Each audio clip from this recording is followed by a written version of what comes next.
Perfect. Perfect. Perfect.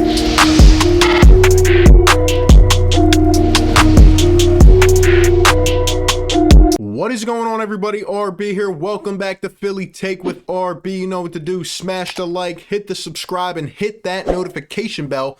That way you're instantly notified whenever I upload or go live. We will be live for every single Sixers playoff game, and we'll be covering the entire playoffs here on the channel, so be sure to stay tuned in. But today we are back for our official series preview and prediction. We have the one-seeded Philadelphia 76ers coming in at 49-23 on the season, going up against the 8-seeded Washington Wizards, who sit at 34-38. They come off a winner-go-home win last night against the Indiana Pacers in the third play-in game in the East. It was a pretty big blowout. We're going to talk about it all. First and foremost, the Sixers come into this second in defensive efficiency. I called before the beginning of the season, I said this team would be a top 3 team in defense.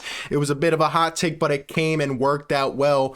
And the Sixers are also 12th in offensive efficiency. In terms of the Wizards, they are in the bottom half of both categories, coming in at 17th in defensive efficiency and 19th in offensive efficiency. Now, Sixers are coming in as well fully healthy, which is a vital aspect, especially for this crazy season. Besides a few maybe minor tweaks, everybody seems to be good and ready to go, which is key for a long playoff run. And the Wizards, on the other hand, obviously we know Bradley Beal is dealing with a left hamstring. Russell Westbrook has been banged up a little bit the last month. And their rookie, Deni Avdija, is out for the season, as well as their center, Thomas Bryant. So the Wizards are dealing with some injuries while the Sixers seem to be good. And I tweeted out last night, this has to be destiny, right? It's calling us. The stars have to be aligned, because the Philadelphia 76ers, I can't believe it, but they are ending up playing Raul Neto in the first round of a playoff series. Actually, Raul Neto starts for this Wizards team, and I think he might start against us. Isn't that crazy, how things come together like that? But Raul Neto, process Sixer Ish Smith, it's crazy, man. It's absolutely insane. We're also going up against the team, and I bet this guy didn't want to see him, but the Wizards announcer, remember when he called Ben Simmons the most overrated player in the league? I'm guessing he didn't think he would see him again, but guess what? The Wizards went on a tear, and here we are. And there's people out here who are nervous this whole day. As I'm doing my research, I'm seeing people on Twitter, they're scared. People are saying it's going to be a 7-game series. Let me tell you something, okay? I know the Wizards had a nice performance last night against the Pacers, but can we be real with ourselves for 1 second? Number one, the Indiana Pacers were missing, I think, like 7 or 8 players. I mean, most of their starting lineup hasn't even been in the entire year. They played no defense. They gave up 72 points in the paint. Are the Sixers going to give up 72 points in the paint? Let's keep it real. Probably not. And in addition to that, the Washington Wizards couldn't even beat the Boston Celtics in the first play-in game, and they essentially have no starting center. They really have no quality starting center. So what makes you think they're going to be able to handle the load that comes with Joel Embiid?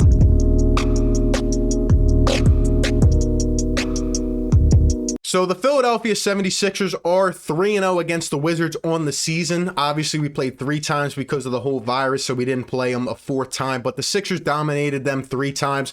On opening night, it was pretty close. The Sixers were struggling, but down the stretch, Joel hit his, all his shots, and we won that game. It was very exciting. The second time around in January, I believe, is when Bradley Beal dropped 60 on us, and we still beat him. We still beat him with Bradley Beal dropping 60 points. We'll get back to that later. And then the last time we blew them out, but we had the breathtaking moment of the year where we were saying as Sixers fans, please do not let Joel be out. He had that scary injury. Luckily, he came back and the tests were fine, and he's good, and he's here, and it's all a part of the story. You know what I mean? But over those 3 games, the Sixers did average 127 points per game against this Wizards team, while the Wizards averaged almost 115. So the Sixers were putting up a lot of points. They were also shooting 54% from the field and 47% from long range, while the Wizards were shooting 48% from the field and 42% from 3-point range. Now, Joel Embiid was the main scorer for the Sixers this year against the Wizards, and he always dominates the Wizards, but he put up 30 points a game on 60% shooting from the field. Imagine that kind of efficiency, especially in this series, you know. I think he's going to absolutely feast. Bradley Beal averaged 36.7, almost 37 points per game against the Sixers this year on 56%. I will say, though, that Joel went out, I think, with 23 that last game before he got hurt. So he might have even had more. But both these guys have bought out against these respective teams this year. And my first thoughts is that I think this series is going to be annoying. Yes, that's right. I'm coining the phrase annoying for this series because, you know, people were asking me which team I'd rather play out of them and the Pacers. I don't really have a preference. I think, you know, we'll be able to handle either one. But what I will say is with Russell Westbrook, with the history against Joel Embiid and the Sixers, it might get annoying. You know, it might get scrappy. It might get a little chippy. You're going to have Russ beating his chest. Guys are going to be talking smack. And I don't know if I really wanted that for this first round because I want to get it done fairly quickly. But at certain points, it might get a little bit annoying. And you know, there might be a lot of maybe some physicality involved. You know what I mean? So we'll see what happens.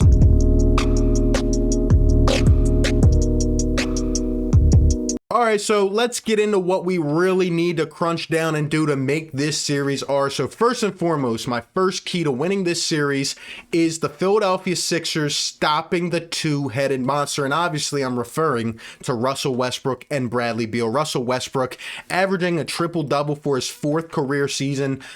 He's putting up all the individual numbers to be great. 22 a game this year, 11.5 rebounds, 11.7 assists shooting, 31.5% from three, which obviously has been his mark, but he's putting up the triple-double. He's leading these guys, and he stepped up as a star for the Wizards, as we all know he would do.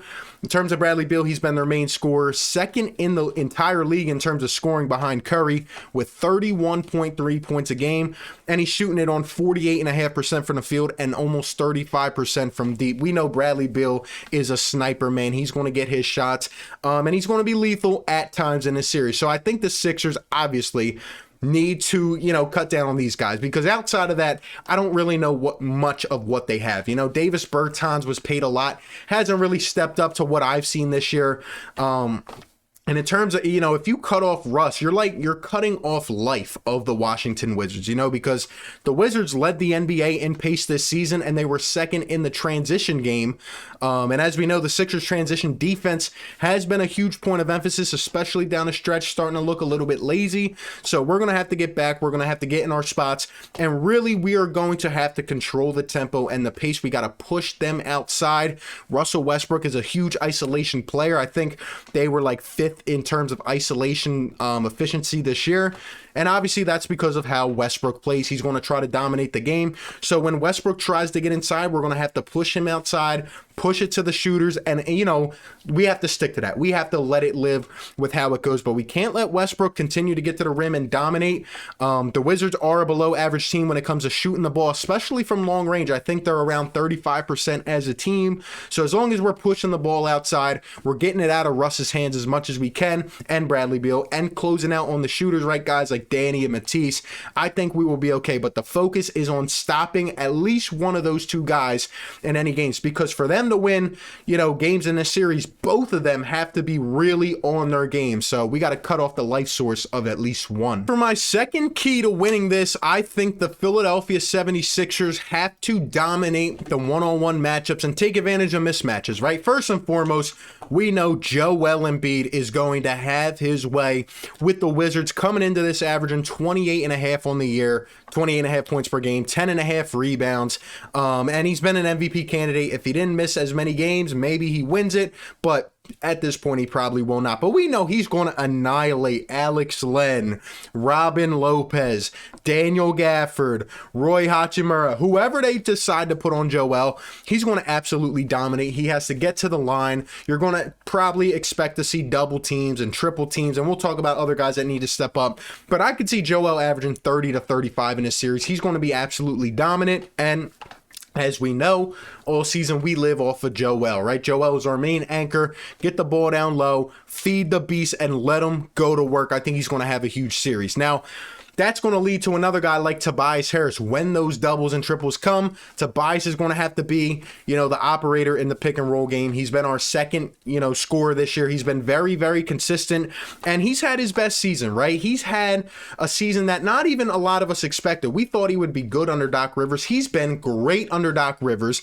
averaging 19.5 this year, 6.8 rebounds, 3.5 assists, and he's knocking it down at an efficient clip. Almost joined the 50-40-90 club. He was very close of that. I think like a couple percentage points away. But moreover, Tobias Harris has been really confident, right? You've been giving him the ball. He's been going out and earning his money. And for all of us that sat here last year and clowned him, he's on a vengeance tour. He wants to prove that last year is not the Tobias Harris we will see in these playoffs, right? The Tobias that got embarrassed against the Boston Celtics. Even this year, Tobias got snubbed in the All-Star game, coming out saying, I'm a, All-Star. You know what I mean? So he wants to prove that last year wasn't a fluke. I'm expecting him to come out in a matchup that's going to be favorable. I think they're going to put Roy Hachimura, who's a young defender, on Tobias Harris, and I think he's going to absolutely go to work. You may even see Bradley Beal on Tobias, but I do think he can take advantage and exploit that matchup as well. So I think Tobias is actually going to have a really good series. It might be overshadowed a bit by the numbers from Joel, but Tobias Harris is going to have to operate and take a hold sometimes in this series, and I think he's going to do just that. And then the most interesting matchup we will see is Ben Simmons and Russell Westbrook. Now, this is just my prediction, but I do think Doc is going to go with Ben on Russell Westbrook. I don't know. We'll talk about Bradley Beal in a second, but I think Ben, who has held Russell Westbrook to 17 for 50 over the last 4 years when guarding him, and we know, like I said earlier, Russell Westbrook is a freight train. He's a bulldozer. Ben's going to have to kind of get him off his game. I feel like when Westbrook is confident, he's at his best. And when he's driving downhill, it's really hard to stop him. They kind of mirror each other, a bit in their games. And Ben Simmons is an amazing defender. We've seen it all year. He's going to have to pluck it away sometimes. He's going to have to put that pressure on Russ. And most importantly, just use that dog and get inside Westbrook's head and just, again, force him to push it out. On the other end, I think Westbrook's going to do a decent job against Ben, but I do expect Russ to be switched on a couple others at times, so I think Ben Simmons is going to have to exploit these matchups, whether it's on Raul Neto, whether it's on, Daniel Gafford, whether it's on a guy like that. Ben Simmons is going to have to come out and get the job done. You know what I mean? If you have a smaller guy on the post, we've been saying it all year, it's time to be aggressive and take it to the post, because if Ben is aggressive and Joel is aggressive and Tobias is aggressive, these Wizards stand no chance against us. And in terms of the defense, Doc Rivers, we talked about Bradley Beal, right? He put up 60 on us earlier this year, averaged over 30. He's been absolutely dominating us. And last time we had Danny Green on him. So I don't know if Danny is going to be on Bradley. I think it's going to be a combination. I think it's going to be Danny Green. It's going to be Matisse Thybulle sometimes. If he really gets going, maybe you see Ben Simmons on him, maybe Tobias Harris. And really it goes back to this element of feel that I've been referencing a lot. Doc's going to have to feel out the vibe of the game. He's going to have to feel out different situations. Maybe you throw in Matisse Thybulle at sometimes, and he's that stopper to a Bradley Beal. You know what I mean? And then the last key to winning this series for me, not as crucial as the other ones, but more so just overall establishing the identity and taking care of business as we need to, right? The Sixers should dominate the series, like I said. Now, with our struggles in the past, a lot of people are taking us for a joke. They're still underrating us. They don't think we have a chance or anything. And I want to see how Ben, Joel, and Tobias take some of that experience playing together again. Obviously, Ben wasn't in the playoffs last year, but I want to see how they take that experience from the last couple, playoffs where we got knocked out with all of them in and just come in and dominate, right? We look like a different team this year. Come in, establish yourselves. Even some of the role players like Danny Green and Seth Curry. Seth has been a vital part of a couple teams in the past couple years in terms of playoffs.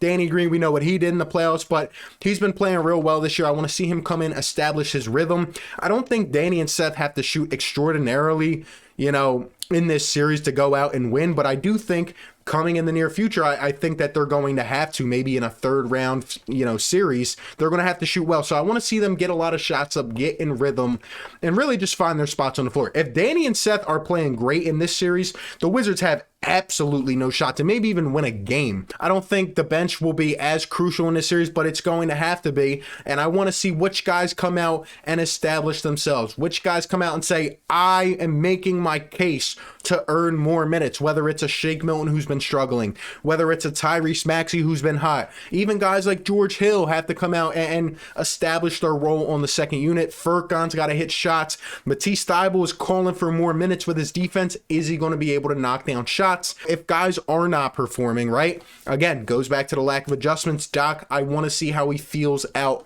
kind of the game. I want to see situational pickups, right? Little things like that. Like I said, if Bradley Beal's heating up, bring Matisse Thybulle in, switch Ben on him, get him to stop. You know what I mean? And I want to see little things like that. And I want to see how Doc kind of coaches, right? He's been kind of coasting these last couple series or whatever. But overall, it's time for the Sixers to come out and really make their case. You know what I mean?